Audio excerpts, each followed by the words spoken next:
It was an exciting game of football and an outstanding result for Al Hilal FC as Real Madrid, European heavyweights, were held to a disappointing draw, against the spirited Al Hilal side, which showed, enough spirit and an all-round impressive display under the sun in Miami. So yeah, Real Madrid kicked off the Club World Cup, the campaign, and it was a much anticipated game.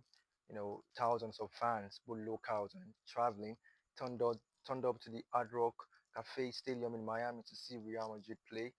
Take on the Saudi Arabian heavyweight Al Hilal. And these guys actually, stepped up to the game.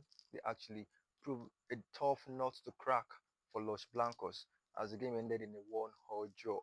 And even if Real Madrid had a chance, a golden chance at that, to win the game later on, Federico Valverde actually flopped the penalty kick that was, awarded Real Madrid's way. So yeah, it was a, not a good one for Real Madrid. I'm sure they would have wanted to open up their campaign with a victory, and yeah, it looked like that was going to be the case when Gonzalo Garcia scored his first professional goal for the club to put them ahead.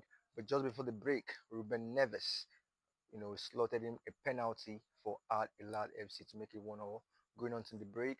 And coming back to the, second half, Real Madrid pushed, they tried their best, and Al Hilal also threatened on the other end, with attacks of their own. And yeah, it was an exciting one, full of actions, inventions, and was nowhere near boring in Miami as Real Madrid, kicked off with a disappointing draw, and yeah, they'll be looking to pick up from there.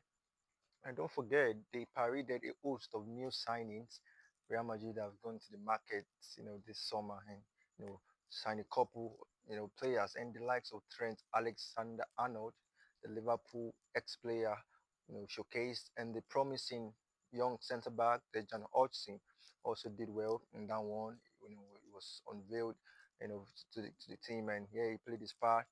And yeah, the likes of Vinicius Junior, usual suspect, also was there, and Rodrigo also started that game, but it was difficult to actually break the defense of Al Hilal, who boosted the likes of Khalido Koulibaly. And yeah, it was a great game altogether. And the penalty save was an highlight, from Bono, the Moroccan, and it was actually a very poor penalty from Valverde, to spawn that very good opportunity that Real Madrid had, to win the game. So it was a, draw to start their campaign for Los Blancos and Al Hilal. Kudos to them. They deserve that point the way they played, and yeah, let's see how they do in their subsequent games. But for now, an Mbappe-less Real Madrid were held to a disappointing draw in Miami.